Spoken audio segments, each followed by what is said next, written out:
सभी बच्चों को मेरा प्यार भरा नमस्कार। मैं अंकुश कुमार एमपीएस की ओर से रूप एजुकेशन क्लासेस में आपका स्वागत करता हूं। मैं आज आपको बहुपद के 2.3 कराने जा रहा हूं, चैप्टर 2.3, जिसमें पहला क्वेश्चन क्या है हमारा, वो ये है कि px फंक्शन दिया हुआ है, यानी px बहुपद दिया हुआ है और gx बहुपद दिया हुआ है। px को gx के द्वारा भाग देना है किस विधि से? विभाजन एल्गोरिदम की विधि से। यानी अर्थात कह सकते हैं क्वेश्चन में क्या लिखा हुआ है कि विभाजन एल्गोरिदम का प्रयोग करके px को gx से भाग देने के बाद भागफल और शेषफल ज्ञात कीजिए। तो देखते हैं कैसे। जैसे यहाँ पर क्वेश्चन नंबर 1 में फर्स्ट पार्ट है हमारा, px बराबर x की घात 3 माइनस 3 x की घात 2 प्लस 5x माइनस के 3, और gx क्या दिया हुआ है हमारा, वो दिया हुआ है x² माइनस के 2। अब विभाजन एल्गोरिदम का प्रयोग करके हम करना है, यानी कि इसका जो भी हल करना है हमें विभाजन एल्गोरिदम का प्रयोग करके ही करना है क्वेश्चन के अकॉर्डिंग। अब px डिवाइड gx, यानी कि जब विभाजन करना है तो विभाजन करने के लिए हमें डिवाइड करना पड़ता है, इसलिए यहाँ डिवाइड का चिन्ह लगाया। px हमारा ये था, ये लिख दिया, डिवाइड का चिन्ह ऐसे ही। gx हमारा ये था, लिख दिया। इसका मतलब हो गया कि हमें पहले वाले बहुपद को दूसरे वाले बहुपद से भाग देनी है, तो हमने भाग में लिख दिया, बना दिया। इसका जो भी रूप था वो हमने लिख दिया, यानी कि जो पहले वाले बहुपद है वो अंदर आ जाएगा और जो नेक्स्ट है, यानी कि डिवाइड के बाद चिन्ह के बाद जो है वो हमारा बाहर आ जाता है। अब हमें भाग देने से पहले देखना होगा कि सबसे पहले बहुपद में पहला पद क्या है, हमारा x की घात 3 है, तो हमें इसी के अकॉर्डिंग चलना होगा। जो भी यहाँ पर होता है उसी के अकॉर्डिंग हमें चलना होता है, यानी कि हम यहाँ x की घात 3 है तो यहाँ पर जो हमें चाहिए वो x की घात 3 चाहिए, तो वो किसके जरिए चाहिए, वो x² माइनस के 2। यानी कि इस x² को x की घात 3 बनाने के लिए मैं इसके साथ किस पद की मल्टीप्लाई करूँ, किसकी मल्टीप्लाई करूँ, वो है हमारा x की अगर मल्टीप्लाई, x की अगर मैं गुना x² से कर दूँ तो वह x की घात 3 हो जाता है।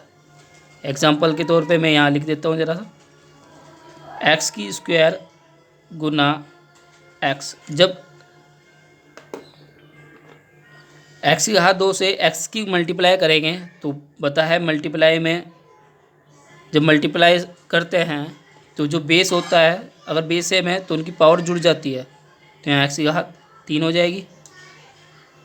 जाहिर सी बात है, x की घात 2 की गुना हमने x की घात 1 से करी तो ये बेस तो सेम रह गए, इनकी घात जुड़ गई। इसलिए यहाँ पर क्या किया, जब मैंने x² से की मल्टीप्लाई तो यहाँ 2 और 1 3, यहाँ x की घात 3 आ गया। और जब मैंने x की घात 1 की मल्टीप्लाई माइनस के 2 से करी तो आ गया हमारा माइनस के 2x। वो मैंने 5x के नीचे इसलिए लिखा क्योंकि जो उसका बेस दिख रहा है, आधार दिख रहा है, वो सेम होना चाहिए। मैंने इसके नीचे इसलिए नहीं लिखा क्योंकि ये इसके रूप का नहीं बन रहा था। अब इसके रूप की कोई संख्या नहीं आई, कोई पद नहीं आया, इसलिए हमने क्या उसकी जगह 0 लिख दिया। अब हम क्या करते हैं, नीचे एक थोड़ा स्पेस देके एक लाइन खींच लेते हैं, जैसा कि भाग में करते ही हैं। फिर उसमें हम क्या करते थे, घटाते थे। इसमें घटाने के लिए हम क्या करते हैं, माइनस करते हैं। जब माइनस करेंगे तो पहला वाला पद माइनस का हो जाएगा, दूसरा पद प्लस। इसको ऐसे भी कह सकते हैं कि हमें चिन्ह चेंज करना होता है। क्या करना होता है, चिन्ह चेंज, यानी कि साइन चेंज करना होगा, यानी कि प्लस का माइनस और माइनस का प्लस। ये वाला पहला प्लस का है, यहाँ कोई चिन्ह नहीं तो प्लस है, तो इसलिए हमने पहले यहाँ क्या कर दिया, माइनस कर दिया। और अगला क्या है हमारा, वो ये दिख रहा है आपको, ये माइनस का है, इसको प्लस कर दिया। अब ये प्लस का है, ये हमारा माइनस, ये प्लस का है और ये माइनस। जो प्लस माइनस है तो आपस में घट जाते हैं, तो ये मैंने काट के दिखा रखा है ऐसे ही। ऐसी सीधी लाइन खींच दो, तिरछी लाइन खींच दो, जिससे लगे ये कट गया, यानी कि ये माइनस हो गया। फिर इसका अभी तक कुछ नहीं हुआ है, तो ये इसको एज इट इज़ नीचे उतार लिया, ऐसे के ऐसे ही नीचे हमने लिख दिया। प्लस ये हो रहा है प्लस ये हो रहा है। अब ये दोनों 5x और 2x दोनों प्लस क्या हैं, इसलिए दोनों जुड़ जाएंगे। x नहीं जुड़ेगा, x की जो आगे की संख्या है वो जुड़ेगी। 5 और 2 कितने हो गए, 7 हो गए। x as it is minus के 3 ये ऐसे उतार लिया हमने एज इट इज़। अब हमें देखना क्या है, आगे चलाने से पहले हमें यहाँ चिन्ह चेक देखना होगा। जो चिन्ह होता है वही हमें लेके चलना था। पहले सबसे पहले यही पद है तो उसका चिन्ह क्या है, माइनस का, तो मैंने माइनस का ही यहाँ पर लिखा। जो चिन्ह यहाँ होता है वही हम यहाँ पर लेते हैं। अब माइनस है तो इसलिए मैंने माइनस लिया। अब यहाँ पर क्या है 3, यहाँ पर क्या है कुछ नहीं तो 1 मान लिया, तो यहाँ पर 1 है और यहाँ पर 3 है, तो हमें जो से अगले वाली संख्या पद चाहिए इसके लिए हमें यहाँ 3 चाहिए, तो इसलिए मैंने यहाँ पर भी 3 लिया। और इस 3 की जब मल्टीप्लाई मैं एक्स स्क्वायर से करूँगा तो 3 की एक्स स्क्वायर से करूँगा तो 3x स्क्वायर आ जाएगा। क्या आ जाएगा हमारा, 3x स्क्वायर आ जाएगा, वो भी माइनस का, क्योंकि यहाँ माइनस की मल्टीप्लाई प्लस से करी तो माइनस के 3x स्क्वायर आ गया।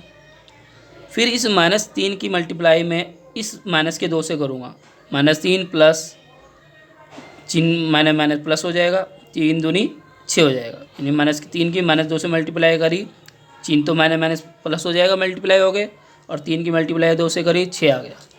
अब फिर वही स्पेस देके के लाइन खींचनी है, फिर चिन्ह चेंज करने होते हैं हमें। जो माइनस है उसे प्लस और जो प्लस है उसको माइनस। ये माइनस का 3 था, इसको मैंने प्लस कर दिया। इसी में नहीं करना है, अगली लाइन में लिख के दिखाना है। ये प्लस कर दिया और इस प्लस वाले को क्या कर दिया, माइनस। अब ये भी सेम हो गए।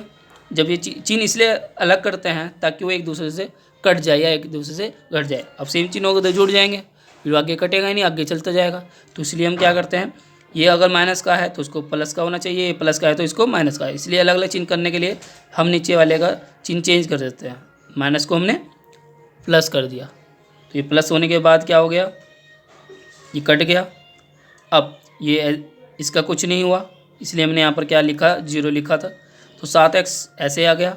ये माइनस का हो गया, ये भी माइनस का। 3 और 2 कितना हो गए, 3 और 6 सॉरी 3 और 6 कितने हो गए, 3 6 हो गए हमारे 9। अब माइनस माइनस दोनों सेम है चिन्ह, तो माइनस का चिन्ह आ गया। तो ये हमारा शेषफल हो गया और ये हमारा भागफल हो गया। अतः प्राप्त भागफल x माइनस के 3 और शेषफल 7x माइनस के 9 होता है। ये हमारा आंसर हो गया।